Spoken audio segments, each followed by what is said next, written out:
اس کی کیا وجہ ہے؟ فرمایا ساری زمین کا خالق تو اللہ ہے، مگر مدینے کے اس ٹکڑے کو اس نے اپنے فضل کے لیے چن لیا۔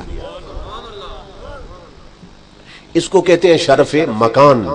اللہ پاک کبھی اپنے فضل کے لیے جگہ چن لیتا ہے، اور دوسرا ہے شرف زمان۔ اللہ پاک کبھی کسی وقت کو اپنے فضل کے لیے چن لیتا ہے۔ نبی اکرم صلی اللہ تعالی علیہ وآلہ وسلم نے یہ ساری چیزیں بیان کی ہیں۔ دیکھیے باقی 11 مہینوں میں جس انداز کے ساتھ سورج نکلتا اور ڈوبتا ہے، رمضان کے مہینے میں بھی سورج اسی طرح چڑھتا ہے اور ڈوب جاتا ہے۔ کوئی فرق تو نہیں پڑتا نا، اسی طرح راتیں آتی ہیں، اسی طرح دن آتے ہیں۔ تو پھر کیا وجہ ہے کہ باقی 11 مہینوں میں جو وقت گزر رہا ہے، ان وقتوں میں آپ نفل پڑھیں تو نفلوں ہی کا ثواب ملتا ہے، مگر وہی نفل اگر رمضان کے مہینے میں پڑھ لیں تو وہ نفلوں کا ثواب نہیں، فرض کا ثواب بدل جاتا ہے۔ اور باقی مہینوں میں فرض پڑھیں تو فرض ہی کا ثواب ملتا ہے، اور رمضان میں وہی فرض پڑھ لیں تو 70 فرضوں کا ثواب ملتا ہے۔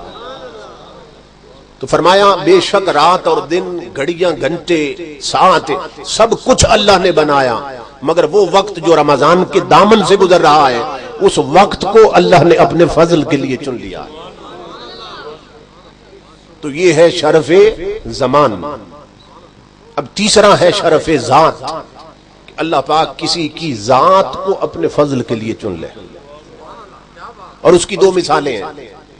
قرآن پڑھ کے دیکھ لے، اگر کوئی امام الانبیاء کا امتی جو آل رسول نہیں ہے، جس کی رگوں میں خون رسول چلتا نہیں ہے، جو خاندان رسول سے نہیں ہے، وہ اگر ایک نیکی کرے تو ایک ہی لکھی جاتی ہے، ایک نیکی کرے ایک ہی لکھی جاتی ہے، مگر وہی نیکی اگر آل رسول کر لے تو اس کو 2 اجر عطا کیا جاتا ہے۔ یہ ہے شرف ذات، کہ اللہ پاک نے ان کی ذات کو اپنے فضل کے لیے چن لیا۔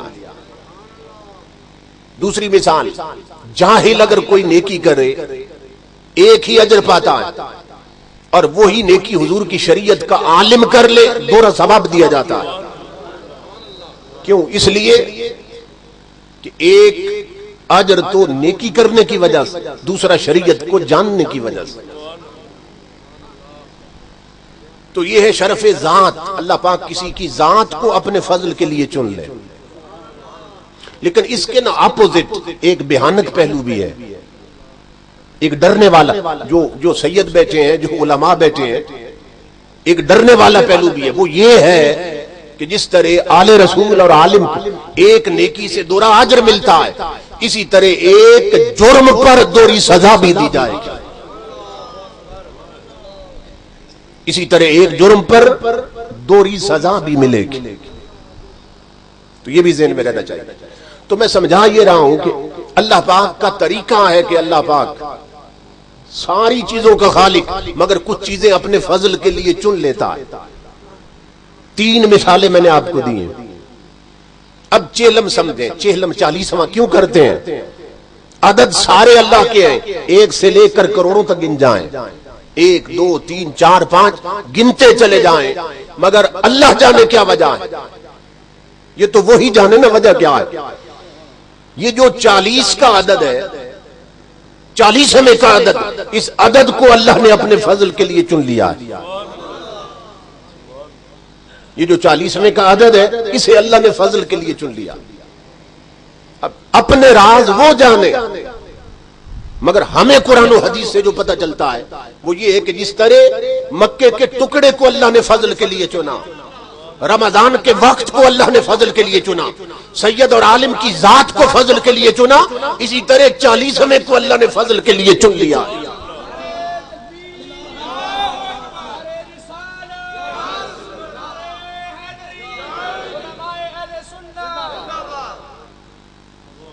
اب آپ کہیں گے اس پر دلیل کیا ہے؟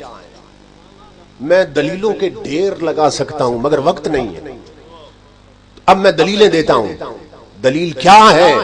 سنیے، 40 کا عدد، 40ویں کا عدد، چہلم کا عدد، یہ اللہ پاک نے اپنے فضل کے لیے چن لیا۔ قرآن سے بات شروع کرتے ہیں۔ اللہ پاک نے حضرت موسیٰ علیہ السلام کا ذکر کیا، فرمایا وَإِذْ وَاعَدْنَا مُوسَىٰ 40 لَيْلَةً، یاد کرو میرے حبیب اور حبیب کی امت جب ہم نے موسیٰ سے 40 راتوں کا وعدہ کر لیا تھا۔ پہلے بات 30 کی ہوئی تھی، مگر اللہ نے فرمایا 10 اور بڑھا دو، اس لیے کہ ہمارا طریقہ ہے جب 40 پورے ہوں گے تو فضل ہوگا، جو چاہتے ہو موسیٰ مل جائے گا۔ 40ویں عدد پر اللہ کی رحمت اترتی ہے۔ فرمایا یاد کرو میرے حبیب اور حبیب کی امت جب ہم نے موسیٰ سے 40 راتوں کا وعدہ کر لیا تھا۔ اور آگے چلیے، انسان جو ہم سارے ہیں، ہماری ابتدا کس شے سے ہے؟ ایک بدبودار پانی کا گندا قطرہ، گندے قطرے سے ابتدا ہے۔ اور مولانا روم نے غالباً یا شیخ سعدی نے اس پر بڑی خوبصورت بات کی، انہوں نے کہا بڑے بڑے مصور گزرے ہیں، تصویریں بنانے والے، مگر آج تک پانی پہ کوئی تصویر نہیں بنا سکا۔ فرمایا یہ وہ مصور ہے خالق، یہ میرے رب کی شان ہے، گندے پانی پر کیسی کیسی تصویریں بنا دی، یہ اس کی عظمتیں۔ تو امام الانبیاء نے فرمایا کہ جب ابتدا ہوتی ہے ماں کے پیٹ میں گندے قطرے سے انسان کی، تو جب پیدا ہوتا ہے تو اس وقت تو کچھ اور ہوتا ہے، اور جب ابتدا تھی تو پانی کا قطرہ تھا، تو یہ تبدیلی کیسے آئی؟ امام الانبیاء نے ماں کے پیٹ میں ہر انسان کے ارتقائی مرحلے بیان کیے، ترقی کیسے کرتا ہے انسان۔ سنو، بخاری شریف کی حدیث، اور یہ تاریخ حدیث کی سب سے آتھینٹک کتاب ہے بخاری شریف، اس میں امام الانبیاء نے فرمایا ان خلق احدکم یجمع فی بطن امہ 40 یوما،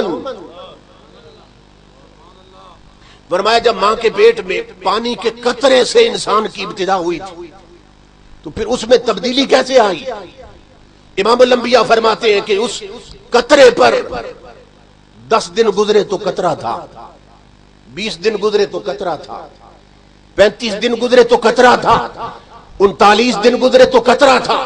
آقا فرماتے ان خلق احدکم یجمع فی بطن امہ 40 یوما، فرمایا جب اس پانی کے گندے قطرے پر 40واں دن آیا تو رحمت حق نے توجہ کی اور پہلی حالت بدل دی، تو وہ قطرہ قطرہ نہ رہا، پھر خون بن گیا۔ ثم یکون علقۃ مثل ذلک، حضور صلی اللہ علیہ وسلم فرماتے ہیں پھر وہ خون بنا۔ اچھا، اس خون پر 10 دن گزرے تو خون تھا، 20 دن گزرے تو خون تھا، 35 دن گزرے خون تھا، 39واں دن تھا خون تھا، لیکن آقا فرماتے ہیں بخاری کی حدیث جب اس خون پر 40واں دن آیا رحمت حق نے پھر توجہ کی اور خون کو بوٹی میں بدل دیا۔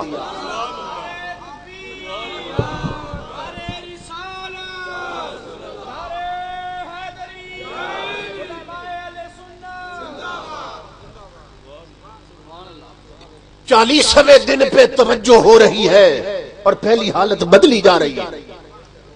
پھر امام الانبیاء فرماتے ہیں ثم یکون مدغۃ مثل ذلک، پھر وہ بوٹی، اس پر 10 دن گزرے تو بوٹی تھی بے جان جو تھی، اس پر 20 دن گزرے بوٹی تھی، 30 دن گزرے تو بوٹی تھی، 39 دن گزرے بوٹی تھی بے جان تھی، اور اس بوٹی پر جب 40واں دن آیا امام الانبیاء فرماتے رحمت حق نے پھر توجہ کی اور بوٹی کو زندگی عطا کر دی۔